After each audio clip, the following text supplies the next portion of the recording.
Hello అండి, అందరికీ నమస్కారం. నేను మీ కట్టా కార్తీక్. దాదాపు 30,000 మందిని చంపి 80,000 మంది కిడ్నీలు లివర్లు పాడు చేసినటువంటి ఆంధ్రప్రదేశ్ సారా స్కామ్లో కీలకమైనటువంటి అప్డేట్స్. ఒకేపేమో ఈ కేసును ఎంక్వైరీ చేస్తున్న సిట్టు ప్రిలిమినరీ ఛార్జ్షీట్ని కోర్టులో పొందుపరిచింది.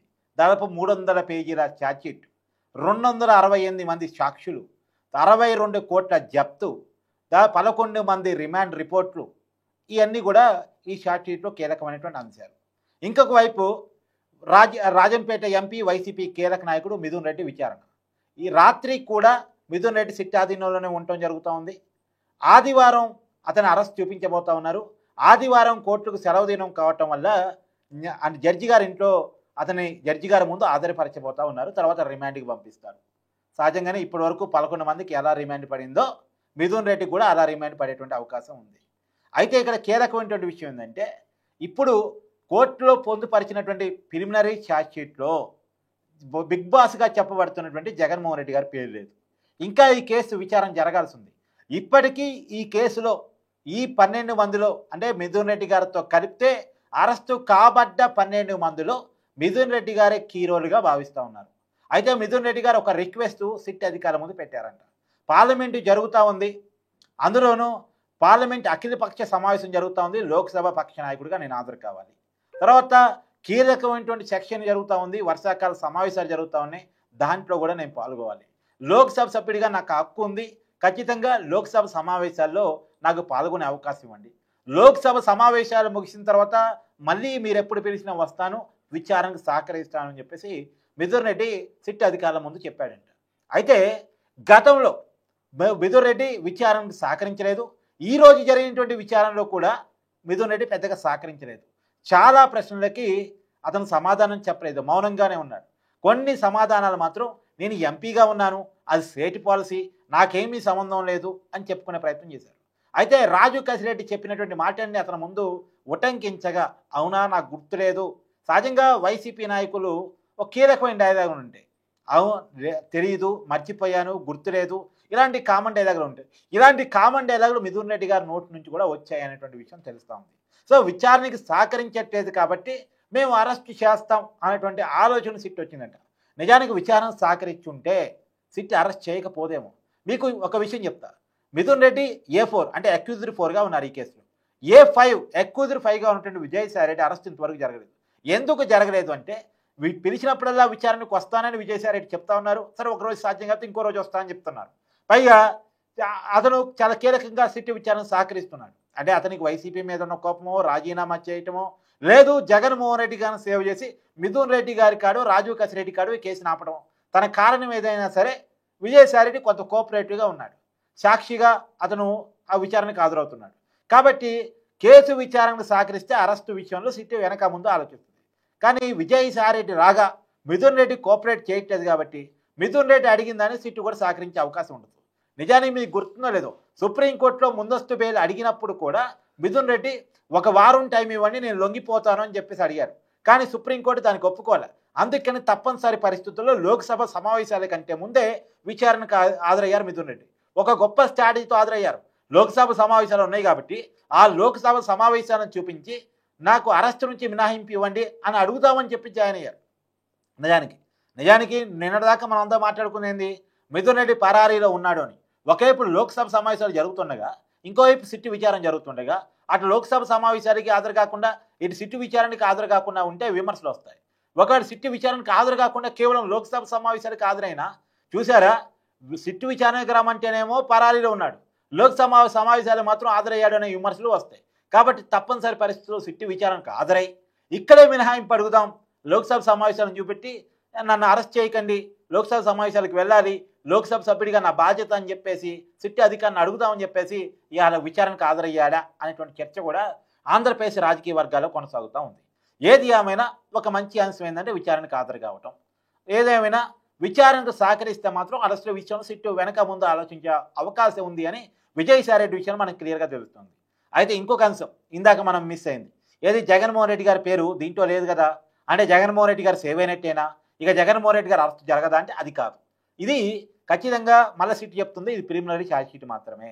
ఇప్పుడు మిథున్ రెడ్డి గారి దగ్గరికి వెళ్ళిన డబ్బు మిథున్ రెడ్డి గారి నుంచి ఎవరెవరికి వెళ్ళింది, ఏ రకంగా వెళ్ళింది, ఏ రూపాల్లో వెళ్ళింది అనేది ఫైండింగ్ చేయటం నెక్స్ట్ ఛార్జ్ షీట్లో ఉండే అవకాశం ఉంది.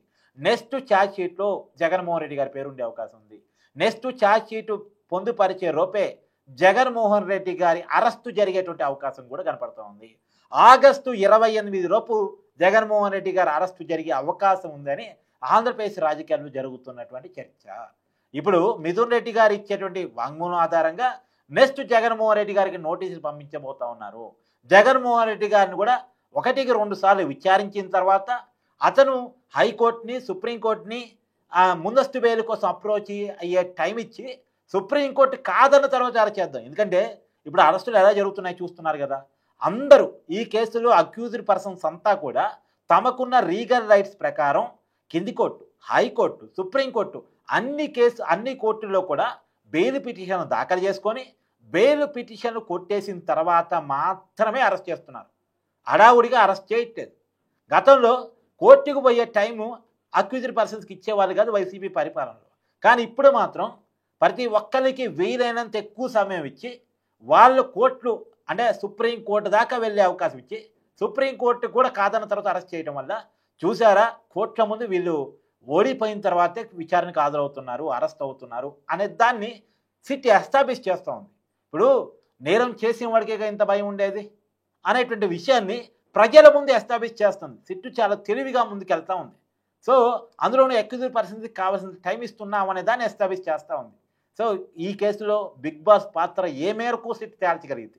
కానీ చాలా క్లియర్, ఈ కేసు మాత్రం సిట్కి కత్తి మీద సాము. ఒక పక్క కేంద్ర దర్యాప్తు సంస్థలు ఏమాత్రం సహకరించట్లేదు. ఈడీ దీంట్లో ఒక ఎంట్రీ అయినా ఏదో ఏలు పెట్టామా ఏలు పెట్టలేదా అన్నట్టు వ్యవహరిస్తూ ఉంది. ఈడీ పెద్దగా ఈ కేసును ముందుకు తీసుకెళ్ళట్లేదు. ఒక సిట్టు మాత్రమే ముందుకు తీసుకెళ్తూ ఉంది. రాష్ట్ర పోలీసులకి చాలా పరిమితులు ఉంటాయి.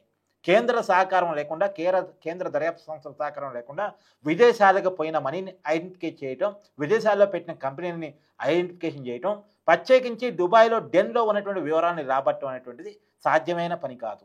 ఇప్పుడు ఈ కేసును తేల్చేయటం అనేటువంటిది సిట్ ముందున్న చాలా పెద్ద టాస్క్. ఇది ప్రభుత్వం యొక్క, కూటమి ప్రభుత్వం యొక్క ఒక రకంగా ప్రతిష్టాత్మకమైనటువంటి కేసుగా చెప్పుకోవాలి.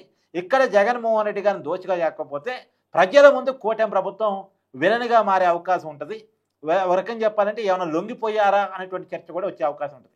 ఇప్పటికే మిథున్ రెడ్డి విషయంలో కూడా అసలు మిథున్ రెడ్డి విచారణ అరెస్ట్ జరిగిద్దా లేదా, ఎందుకంటే పెద్దిరెడ్డి మీద గతంలో అనేక ఆరోపణలు వచ్చి అనేక కేసులు పడ్డాయి. ఏదో అటవీ భూమి ఆక్రమించుకున్నారన్నారు, ఇంకెక్కడో ఆక్రమించుకున్నారు, అందుకని పెద్దిరెడ్డి అరెస్ట్ జరగలేదుగా. పెద్దిరెడ్డి విషయంలో ఎలా లొంగిపోయారో మిథున్ రెడ్డి విషయం కూడా అలా లొంగిపోతారేమో, ఇలా రకరకాల చర్చలు నడిచాయి మిథున్ రెడ్డి అరెస్ట్ జరగదు అని చెప్పేసి. కానీ ఎట్టకేలకు మిథున్ రెడ్డిని అరెస్ట్ చేయడానికి సిట్టు మొగ్గు చూపింది. మేము ఇక్కడ లొంగుబాటు ఏమీ లేవు, అంతా కూడా కేసుని బయటకు తీసి వాస్తవాన్ని ప్రజల ముందు పెట్టడమే అనేది సిట్టు ముందుకెళ్తా ఉంది. కానీ చాలా తెలివిగల వ్యక్తులు చేసినటువంటి నేరం నుంచి దాని రుజువులు తీసుకొని కోర్టు ముందు దాన్ని ప్రూవ్ చేసి వీళ్ళకి శిక్ష పడేటట్టు చేయటం అనేటువంటిది ఈ సిట్టు ముందున్న చాలా అతిపెద్ద టాస్క్ అని చెప్పాలి. ఇప్పుడు ఏదో అంటారు, జూనియర్ డాక్టర్ కంటే సీనియర్ పేషెంట్ ఏమని. నేరాలు చేయటంలో 6 తేరినటువంటి టీం అవతల ఉంది. వాళ్ళకి కేసులు కొత్త కాదు, జైళ్ళు కొత్త కాదు, నేర అభియోగాలు కొత్త కాదు. అలాంటి వాళ్ళ ముందు వాళ్ళు చేసిన దాన్ని నిరూపించి, అందులోనూ వాళ్ళు చేసేటప్పుడే క్లియర్గా రేపు ఎంక్వైరీ జరిగింది, ఎంక్వైరీ చేసే టైంలో ఇలా చేయొచ్చు, వాళ్ళకి దొరకకుండానే మనం నేరం చేయాలన్న ఒక ఆలోచనతో చేస్తున్న నేరం కాబట్టి, అందులోనూ క్యాష్ అండ్ క్యారీ పద్ధతిలో బ్లాక్ మనీని వైట్ చేయటం కాబట్టి ఈ కేసుని నిరూపించటం అనేది చాలా పెద్ద టాస్క్తో కూడింది. ఒకవేళ కేంద్ర దర్యాప్తు సంస్థలు కనుక సహకరిస్తే కొంత ఈజీ అవుతుంది. కానీ కేంద్రం నుంచి ఎలాంటి సహకారం లేకుండా కేవలం రాష్ట్ర పోలీస్ అధికారులే, సిట్గా ఏర్పడేటువంటి అధికారులు ఈ కేసును తేల్చి నిరూపించి కోర్టు ముందు రుజువు చేసి నేరస్తులకి అంటే నిందితులకి శిక్షలు పడేలా చూడటం అనేటువంటిది అతిపెద్ద టాస్క్. మరి చూడాలి ఏం జరగబోతుంది అనేటువంటిది ఎప్పటికప్పుడు మీకు అప్డేట్స్ ఇస్తూ ఉంటాను. Thank you.